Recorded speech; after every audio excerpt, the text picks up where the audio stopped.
The topics and opinions expressed on the following show are solely those of the hosts and their guests and not those of W4WN Radio, its employees, or affiliates. We make no recommendations or endorsements for radio show programs, services, or products mentioned on air or on our web.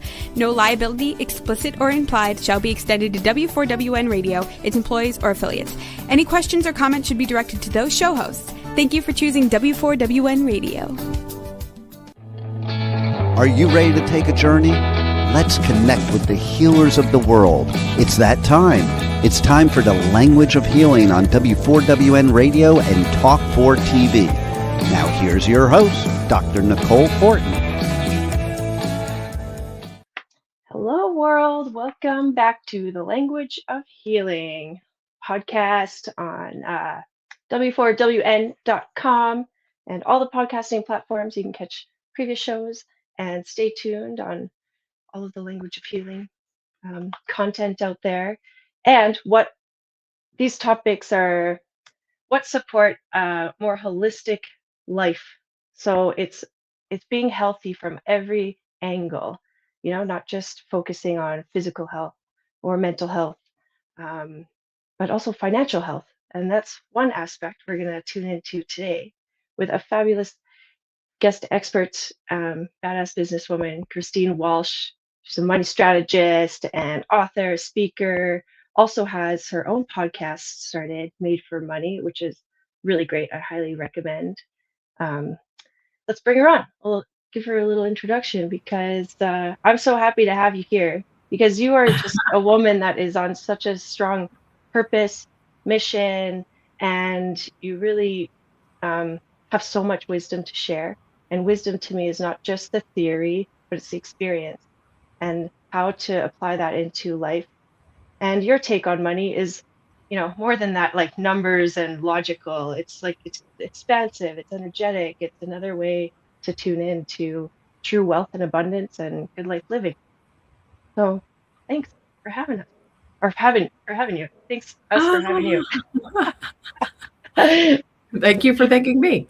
Yeah. I'm so glad to be here. And I know we've had conversations in the past and they've always been so robust and rich, to use a term around finances that mean beyond the numbers, to your point. So I'm glad to be here. So thank you.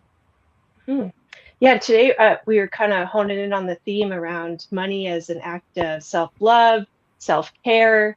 Because yes, the numbers matter, right? And some strategies and goal setting. And but this is, in this time of year, January, where people are maybe feeling that, the Blue Monday, they say, right? Like, I don't know if it's, I think psychological and societal, these patterns and cycles we go through, it's, maybe, people are feeling that bit of the hit. Yeah, particularly, this year there's a lot going on. I'm down in the United States, and there's just a lot of collective energy that is easily for anyone, whether they have tools, no tools, all the tools, whatever, to get wrapped up into. And so if there is, there's resolutions, there's Blue Mondays, there's a lot of different things that can happen in Monday. The weather patterns are crazy around the state, and up north as well. And so that's why coming back to this idea around your own health and well-being in all the different aspects, financial included, is such an important aspect when we dig deeper than just the logical part of it, because it's what needs to ground us when times are chaotic. And if we don't have that, then we are running into issues with our own ability to stay grounded in the different areas of our lives. Mm-hmm. Yes. And you've said before, like money is a tool, it's a resource. And I think the bigger picture is more the vision that you hold for what you want, what you really want in your life, and matching it all with the values. It's a journey, right? Oh my goodness. Definitely a journey. I often say we're in relationship with money, which is a common approach to this entity, if you will. And it's one of our longest, if not the longest. I mean, we have our relationship with ourselves. We have a relationship with time, which is another currency, and then life's currency, and then we have relationship with money. Like we're using it day in, day out, whether it's the actual dollar bills or the credit card or the debit card, or it is so much a part of our lives. And obviously the recognition of how it can get misconstrued is easily seen. I mean, it's just so infiltrated in such a part of our lives, naturally so. I mean, and at the end of the day, it is a tool. We use it as a means of exchange for one thing to the other. So the question becomes, what are you exchanging this currency for? Yeah. I was just had the thought of, the planet Venus, how every planet has a characteristic or, real something. And Venus, I think, is the one for, love, abundance, and money, right? Isn't it? I think Venus rules perhaps that money. Jupiter, I think, Jupiter. is more abundance and perhaps money. I'm not sure. But the two together have their dance, I'm sure, up in the skies. It's a big orchestra. We're just playing a little, what notes are we playing today? Yeah. I love this idea of as money. And again, I want the invitation for the listeners and the audience members to think about it, not so much like money is like the real thing that goes around the world and exchanges hands and stuff like that, but the essence of money to be a vehicle for our own self-awareness, self-love, because I believe that we are using money as a vehicle to get something to give us a feeling, move us forward in life some way, shape, or form. It's a means of expression, maybe the clothes we wear or the kind of food we buy, and so when we start to look at it as a vehicle for our own self-actualization, not to get too deep, but at some level, it really can open up the idea that it's not just, okay, money, it's such a heavy burden, all this stuff, because it is a journey and we're using it every day. So what if we started to look at it from a place of curiosity, as we would any other relationship that we want to cultivate? Yeah. Like that. Yeah. Cultivation. Yeah.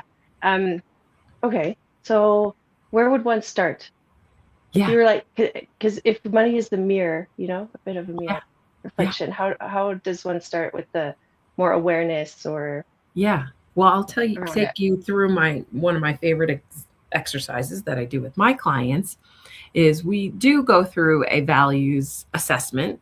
And that really, it sounds a little bit more technical than it is, but anyone can go online, and if you haven't done this, grab just a list of values and principles, just words, and identify your top 10, top 5, top 3, whatever values that you associate or want to associate with money, and your financial well-being and your financial health. And from there, take the time. There's, like I said, there's plenty of exercises online. I'm sure AI can, any of our AI things can help out there too. Yeah, I like the idea of having a list of it and then picking the ones that resonate with you instead of just like sitting with a blank page and being like, oh, that's the invitation. And how I think about it, I'm just, my values, I think for the most part, if I think of since I've been doing this work, haven't really changed. And some values are housed in another, perhaps, like an example of fun might have been at a value, I don't know, 6 years ago or something like that for me. And now adventure is, but there's some essence of fun still in that, housed in that. So you can't go right or wrong here. And also don't want to overthink it. You pick your top 5, and then what you do, next step would be, if you were to go down your bank statement or credit card statement, whatever statement you use normally, daily, weekly, whatever, more so than another, where you do most of your transactions to get you through life.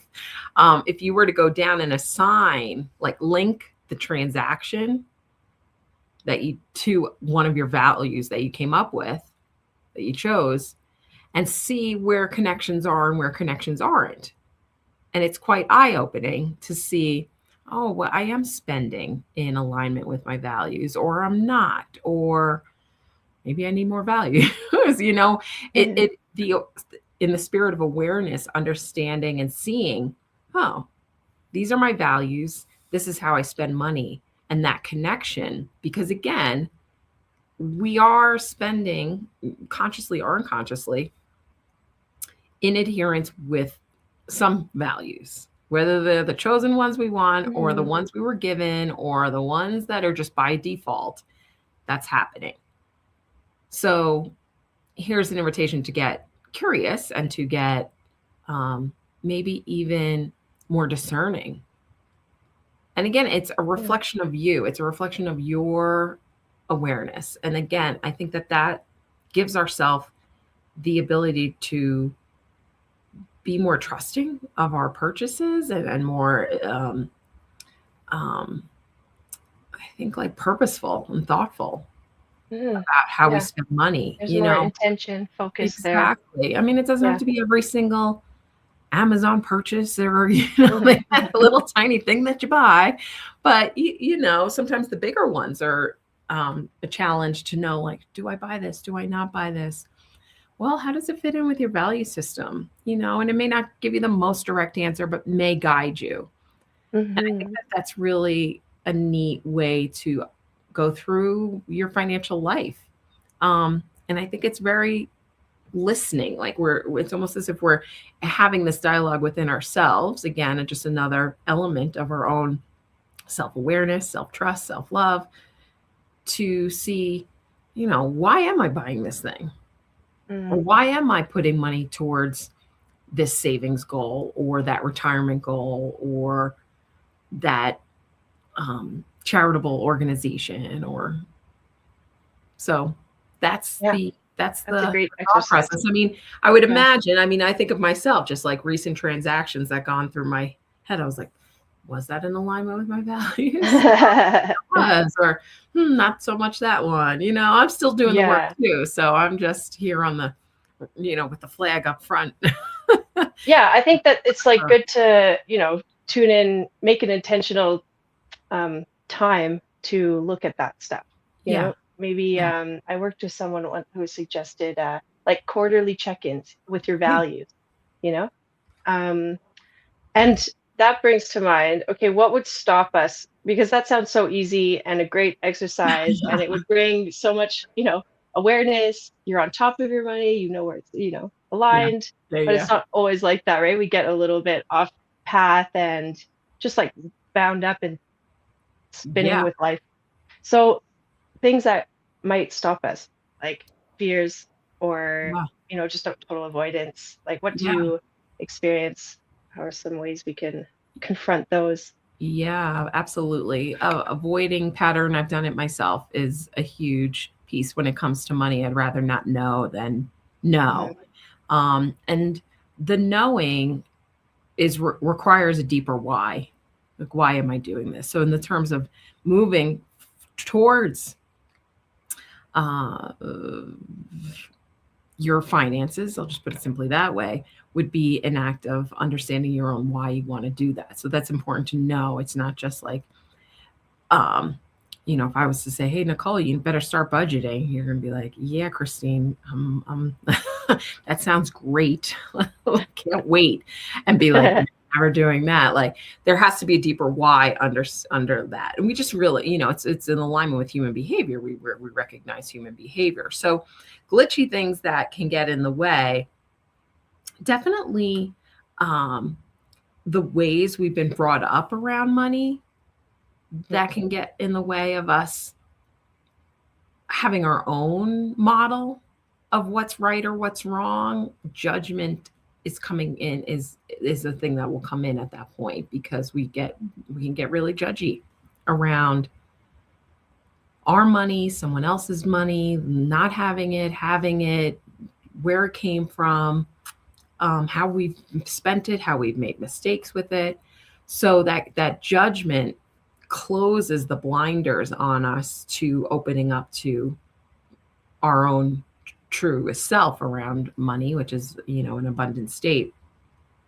So just even, maybe hearing that and knowing, oh my goodness, I do judge my financial transactions, all like I don't even want to look at the bank account.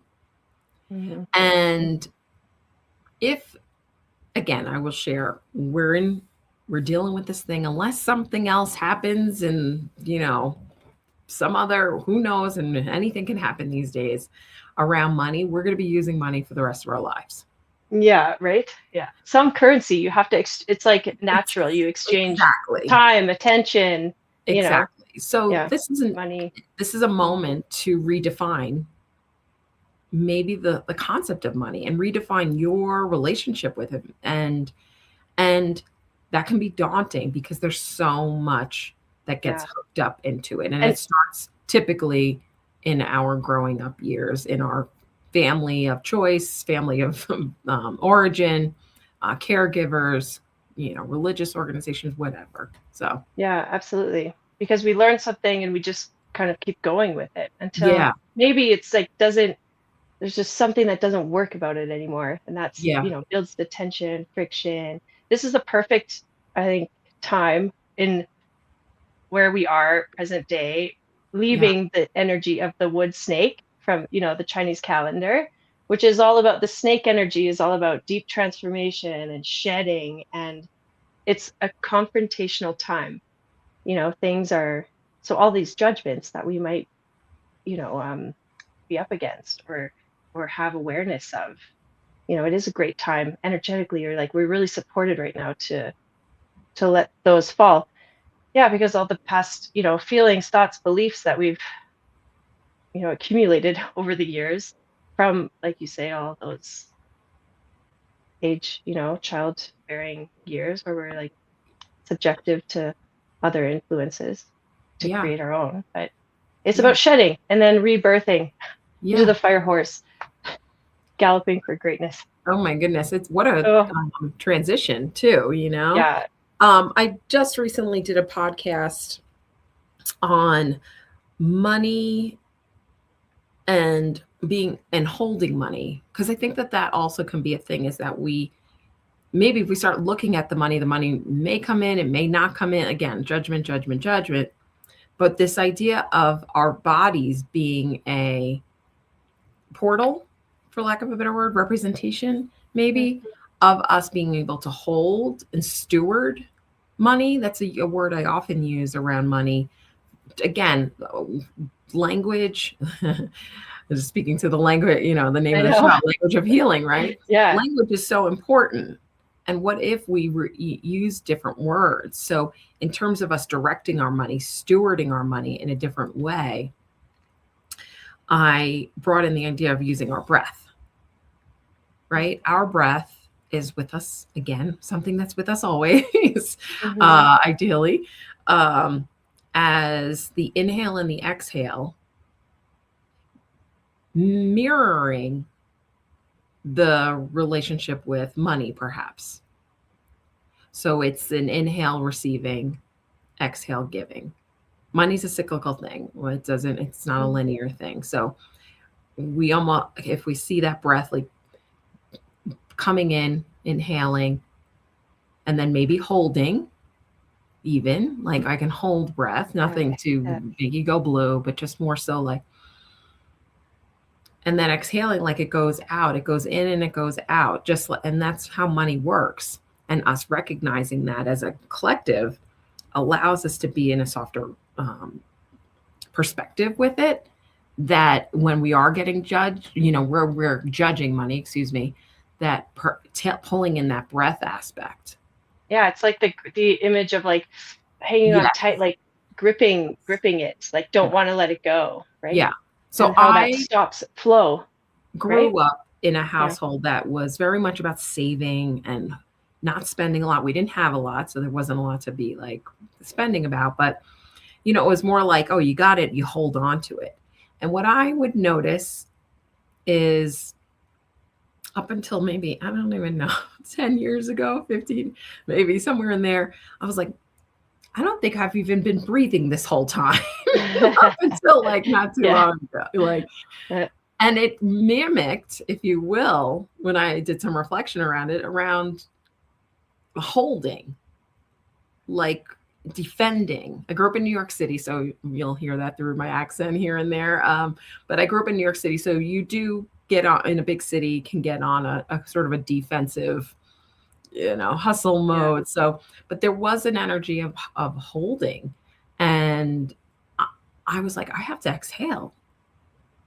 Like, how can I inhale and exhale? And again, this I share this in the spirit of, how do you breathe when it comes to money? Do you take a deep breath, hold, do the work, and then exhale? Or is it a calmer in and out? Just as another portal, another way in to accessing money that we don't necessarily talk about too often. And using the body as a mechanism for holding wealth in different ways, or experiencing wealth and experiencing money in different ways. Yeah, I love that. I'm all about that, because it is a frequency. We can fine tune certain things. I mean, it's all about flow. Like, pretty much, absolutely, it's all the same, whatever resource we're talking about. Absolutely, it has to breathe. It has to, otherwise the stagnation and stagnation can be caused by so many things, like the internal chatter, the physical environment. Yes. Yeah. So it comes back to, how do we ground and center and hold space enough for ourselves, for our money, for our relationships. Yeah. And it's tough goings out there, this isn't, so it could be activating to look at your money. There's so many resources now that I think can be really helpful. Whether that's through AI or Google, and it could be enough to be dangerous at the same time, but just this idea that there is a different approach to money that isn't so, as you know, Nicole, I pull in this idea that there's a feminine power within all of us that we can access, that actually lends itself to more creativity around money, more ideation, more flow, versus traditionally what has been very structure, and this is the way, and that's not bad. We do need the structure, because if we had no structure, we'd have no flow, because it would be all over the place, spilling out. Mm-hmm. So we need both, but the pendulum swung so far wide to structure, and this is the way it's done, and cut back, and that I hope in the conversation even here is, what would it look like if there was more creativity around money? Meaning, how could I do this differently? This is the way I was taught when I was a kid on how to do money, or how I wasn't taught anything. What might be a way that I can do this? And there's a lot at stake, whether or not we have a lot or a little, if we're attached to that tool and that resource. The first work starts with awareness, and then the second piece is this almost like a reconcilement of what has transpired. And in that awareness and in reconcilement, we can then start to move to more alignment around, these are our values. But there is a little bit of a reckoning in that. It sounds great and easy. Yeah. I was back to the pendulum, because if we are this, very structured, rigid, like, numbers based.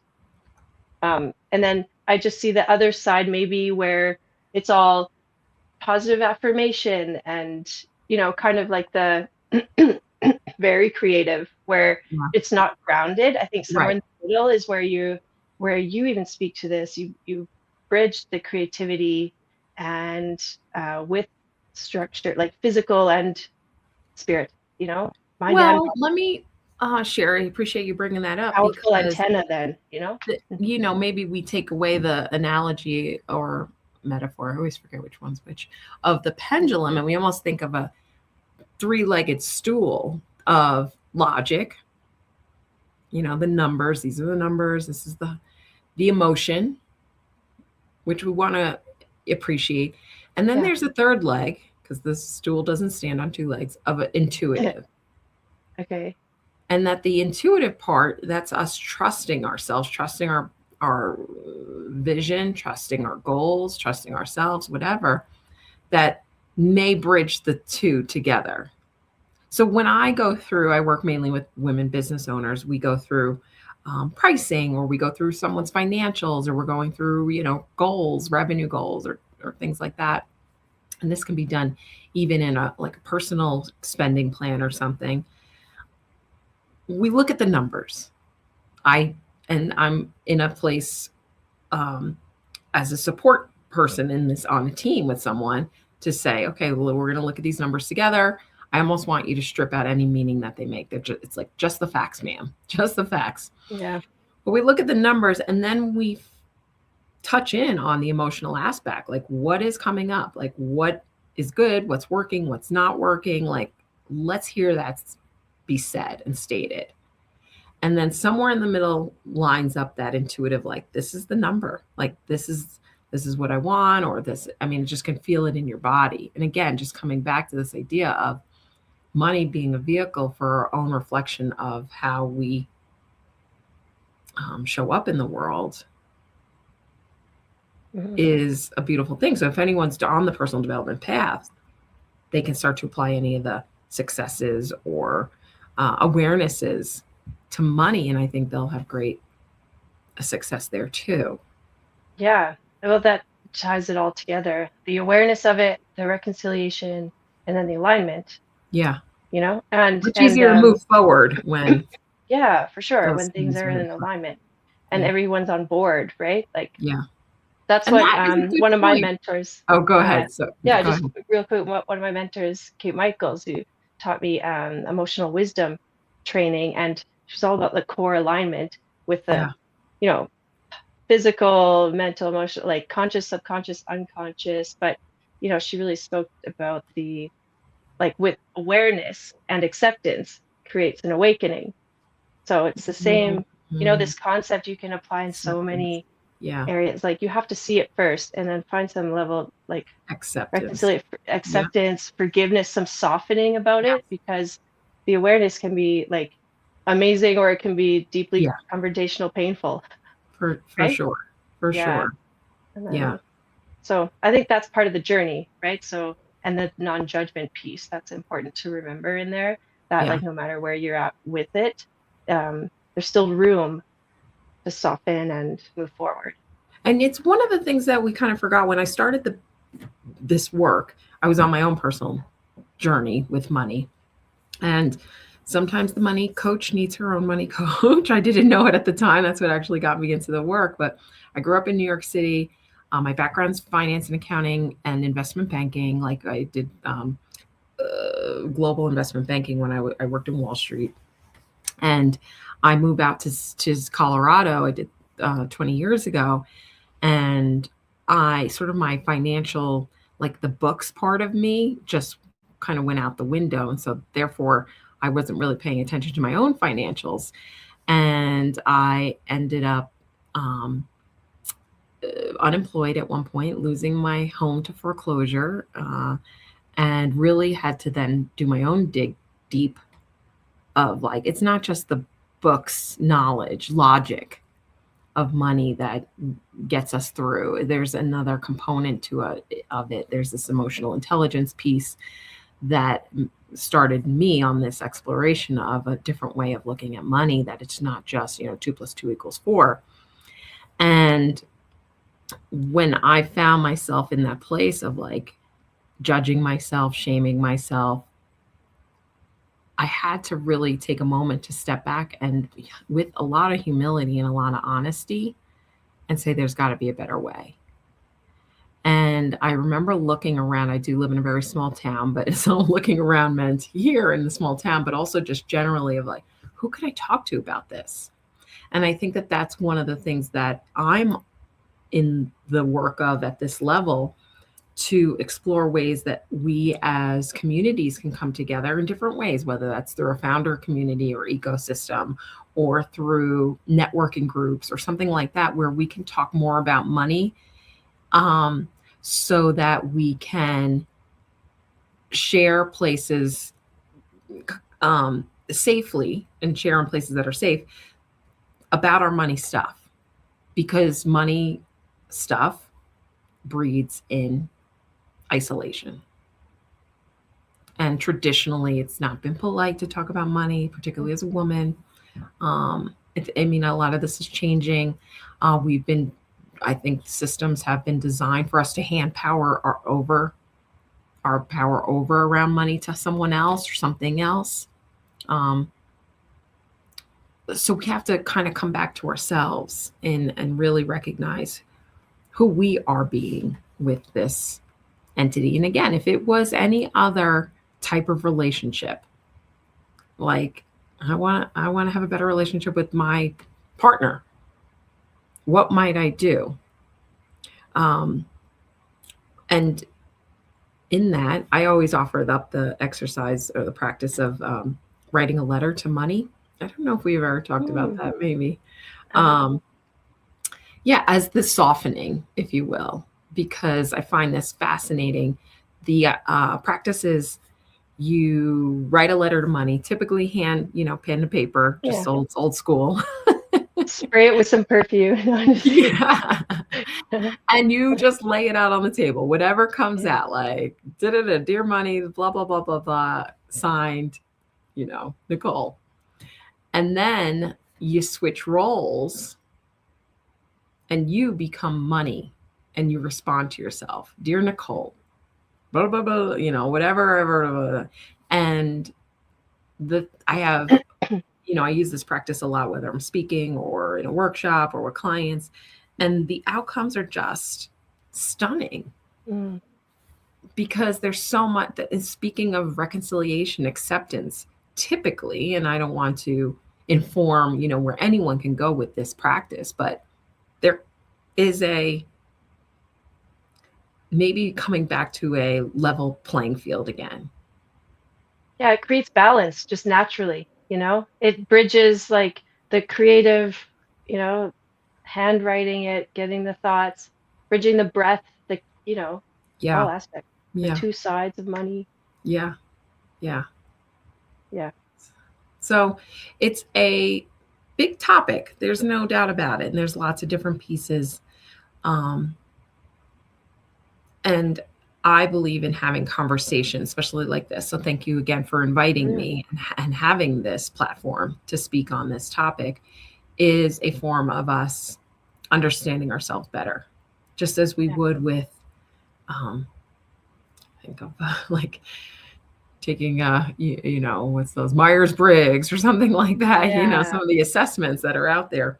Or I was even thinking like diet, like the foods we eat, the relationship, because some things really make you feel good and other things make you feel bad. Maybe it's a little, different, but it's finding out more about yourself, like understanding ourselves. And the more we understand ourselves, the more loving we can be towards ourselves and others. And one point I want to bring up, which, can be another stopping point, is typically we are in working with money with others, whether that's our partner, whether that's parents or children, and so that dynamic brings in another layer, and why it is even more important for us to do our own money work so we know where we stand, so we can have the conversations that may be tough, but we're speaking from our own truth. And so that is, the values exercise, understanding, how we grew up with money and how that's impacted our decision-making over the years, whether for good or for bad or anything in between. So definitely I want to acknowledge that we're not just isolated in a silo with our own, our own money stuff. We then get intertwined with other people's money stuff.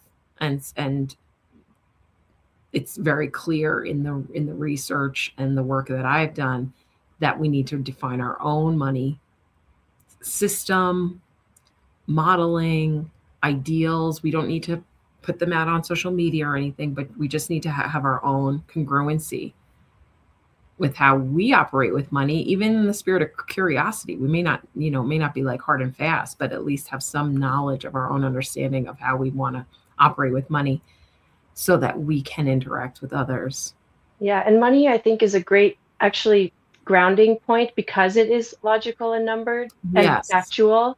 That Yes. and if we're looking at that as also a type of currency tool resource, Yeah. it's like a starting point because we don't have the same scale or tangible visual when we talk about our like vitality or Yes. the energy or the Yes. time we're spending on something like Yeah. and that also can deplete I love far that. beyond and maybe it's harder to pay attention to that kind of stuff but money is a good grounding post and Yeah. then it ties in the values and I think it's like yeah really helps flourish. I love this. I love it. Yeah.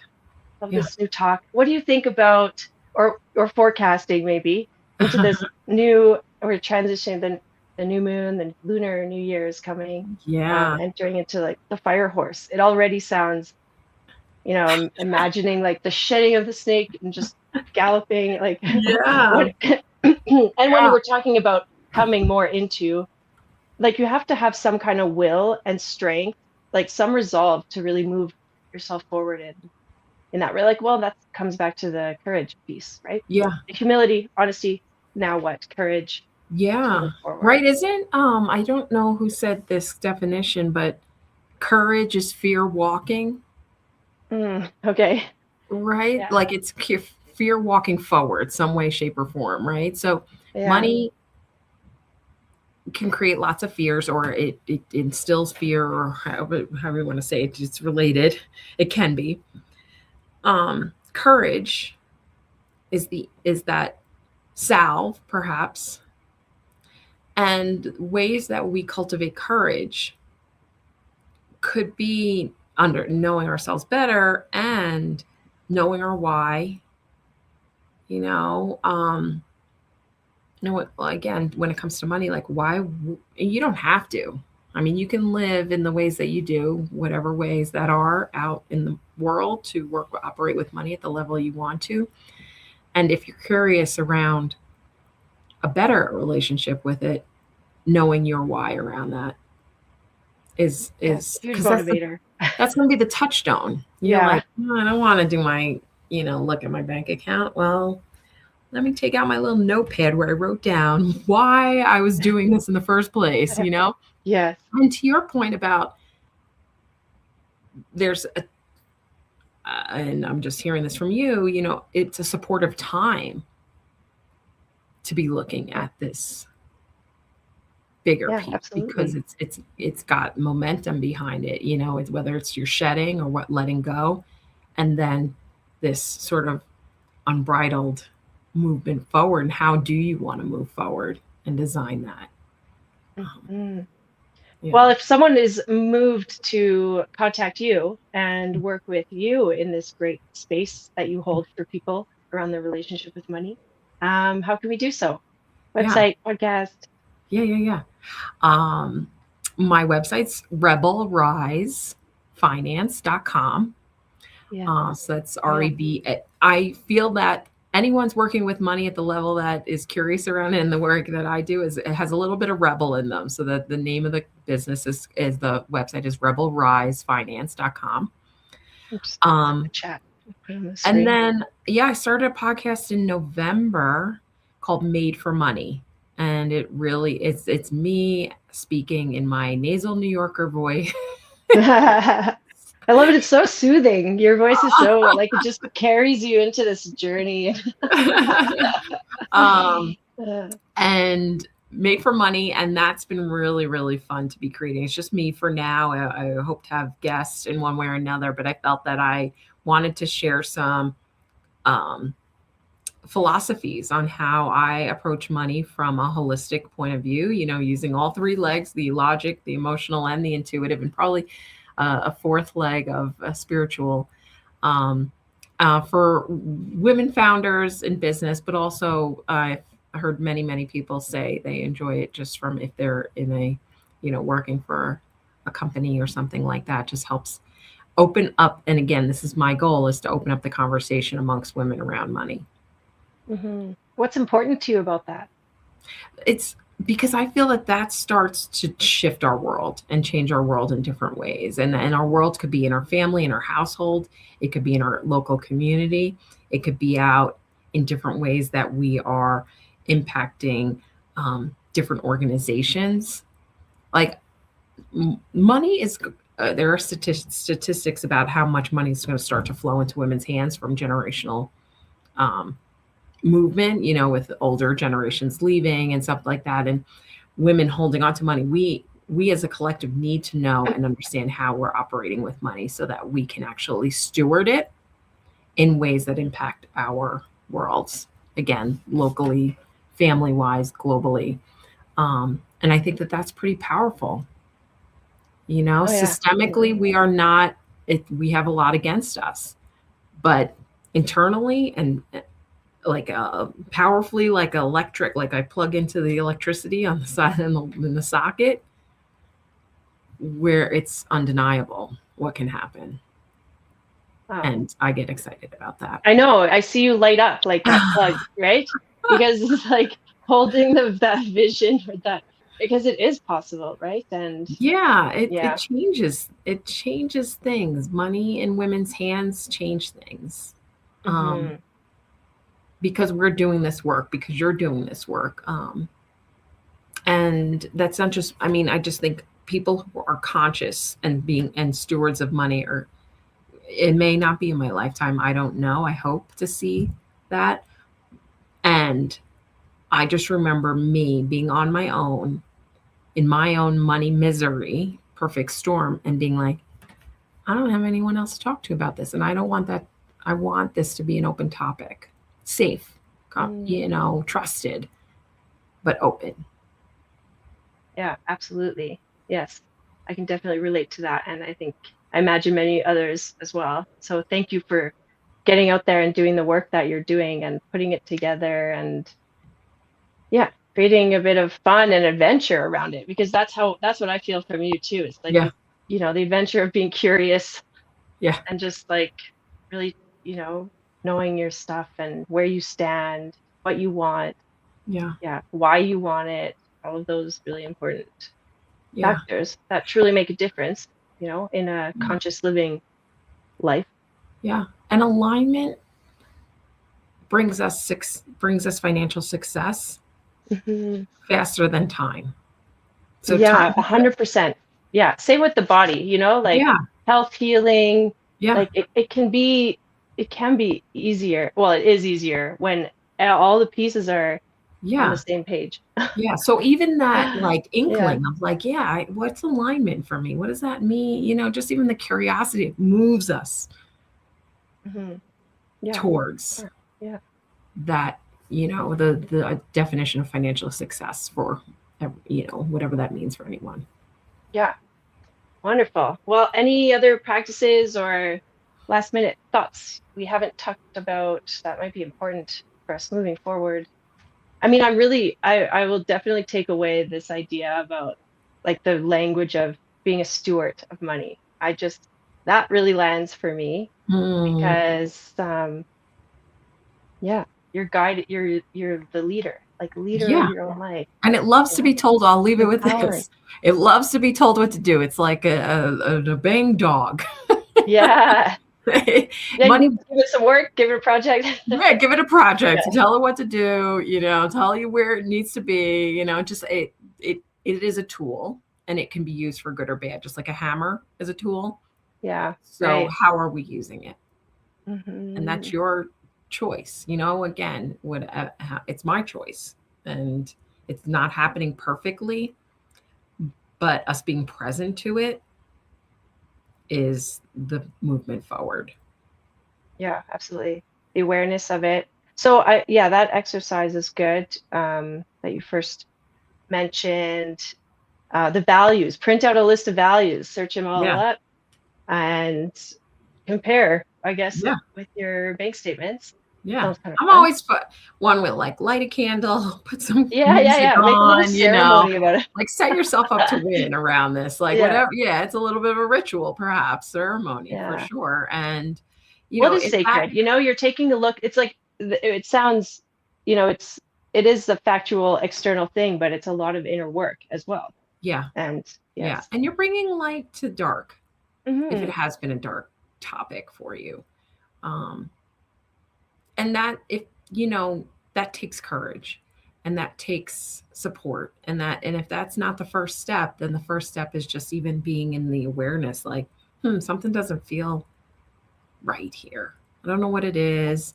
I'm just gonna, you know, sit with it, journal on it, share with a best friend, you know, someone you trust. Certainly can drop a line to me. I'm happy to be a witness in this work. And one step at a time. Again, alignment moves us faster to financial success than time does. Yeah. It starts to become a little bit more fun that way too. That definitely. And I think that with some of the heaviness of life, and you know, it's easy to get caught up in like everything, but Yeah. to spark some sense of fun and joy and like through curiosity Yeah. is a good way to just bring lightness to it all. Yeah. Yeah. Yeah, and I mean, it's always easier to climb that mountain when you're light, right? Like Yeah. having all the extra baggage and Yeah. weighing you down. It's like very consumptive, right? So that's like a Right. leak. For It could sure. even leak, you know, leak into your finances. For You know? sure. Yeah. And then the money letter. I really like that one too. So it's me writing a letter to money, money writing a letter to me. Yeah. Again with my little candle and Yeah. spritz of frankincense and myrrh. Yeah. I Under also, a full moon. Just kidding. Right. I love you know, do find someone that you may be able to share with. I think that that's important too. You know, that might be hard to find in your current circles, but there are groups out there to share, or networking, or friends, or people who want to do money differently. Yeah, because we all have a money story, right? Like we all have a money story, you know, and anyone doing money well is not doing it alone. Right. Yeah. That's a good point. So we can find you at rebelrisefinance.com. You got it. Christine Walsh. Yeah. And Instagram. You're kind of on there. I am on Instagram, Christine Marie Walsh, Marie in the middle. And the Made for Money podcast. Everyone needs to get on that. Made for Money podcast. Go check it out. They're 20 minutes weekly. I mean, it's really digestible, that you can listen, take away. It's intimate. And I've been getting a lot of great feedback. So I would love anyone to, you know, hop over there and on Apple or Spotify and check that out. Let me know what you need to hear, what needs to be said, what can I talk about?